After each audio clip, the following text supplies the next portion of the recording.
Assalamualaikum warahmatullahi wabarakatuh. Yang terhormat Bapak Zulkifli Hasan, Menteri Koordinator Bidang Pangan Republik Indonesia yang sebentar lagi akan hadir bersama kita. Yang saya hormati Bapak Raden Pardede, tim ahli Menteri Koordinator Bidang Perekonomian Republik Indonesia yang sebentar lagi juga akan bersama kita.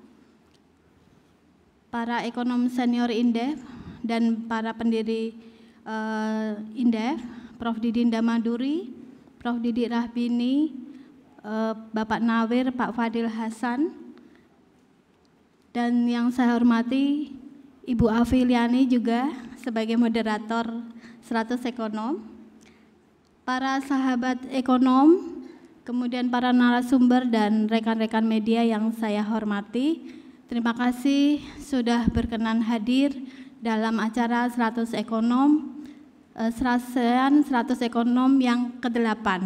Tidak terasa kita sudah menyelenggarakan Serasean 100 Ekonom yang ke-8.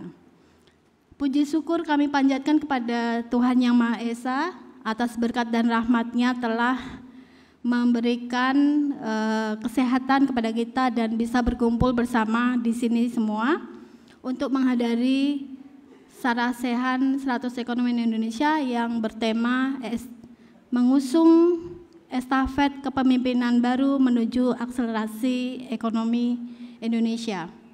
Serasean 100 Ekonomi Indonesia ini memang bertujuan untuk memberikan sumbangsih pemikiran, ide, gagasan terbaru yang disampaikan oleh para ekonom Indonesia kepada pemerintahan baru sebagai strategi atas perbaikan kondisi perekonomian saat ini dan yang akan datang. Tahun 2025 menandai babak baru dari Indonesia dalam melanjutkan perjalanan sebagai sebuah bangsa setelah menghadapi badai pandemi COVID 2020 yang lalu. Indonesia kini melangkah maju dengan konstelasi pemerintahan yang baru di era Presiden Prabowo. Meskipun pada periode yang lalu kita mencapai pertumbuhan ekonomi rata-rata 4,2% dengan angka pertumbuhan ekonomi yang relatif stagnan di 5%, menjadi titik awal dari permasalahan serius dari Indonesia. Sementara itu Presiden Prabowo itu menetapkan target pertumbuhan ekonomi sebesar 8%.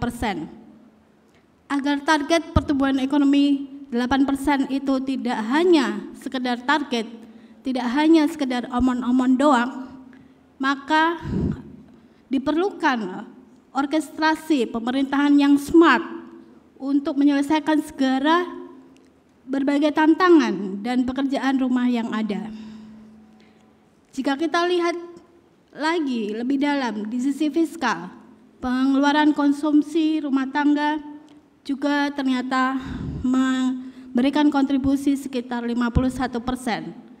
Untuk bisa mencapai target 8%, maka saya rasa hal ini tidak mungkin hanya tercapai dari kontribusi konsumsi rumah tangga, tetapi juga harus mengaktifkan mesin-mesin pertumbuhan ekonomi dari investasi, ekspor maupun dari pengeluaran pemerintah.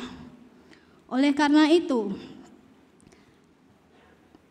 daya beli masyarakat yang relatif melemah ini juga harus menjadi pertimbangan pemerintah, tidak hanya dengan mencapai target pertumbuhan ekonomi, tetapi daya belinya melemah.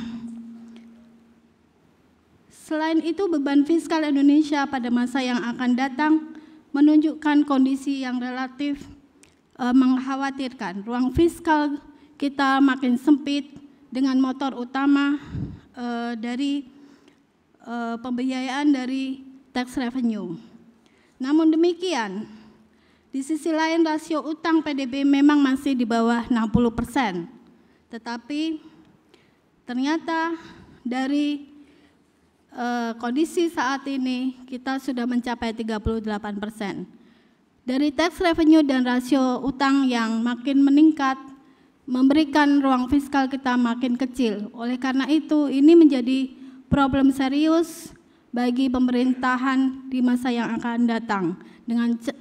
Dengan target pertumbuhan ekonomi yang 8%, saya rasa kita harus memberikan sumbangan pemikiran bagaimana bisa mencapai target pertumbuhan ekonomi yang 8% itu.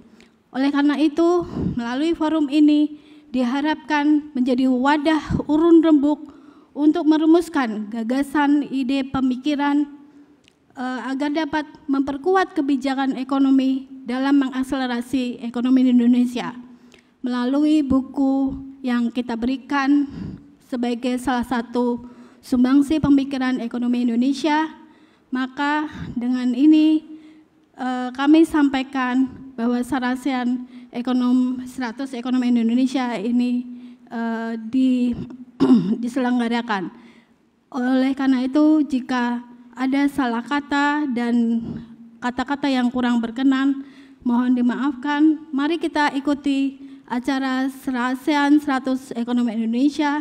Wabillahi taufik wal hidayah. Wassalamualaikum warahmatullahi wabarakatuh.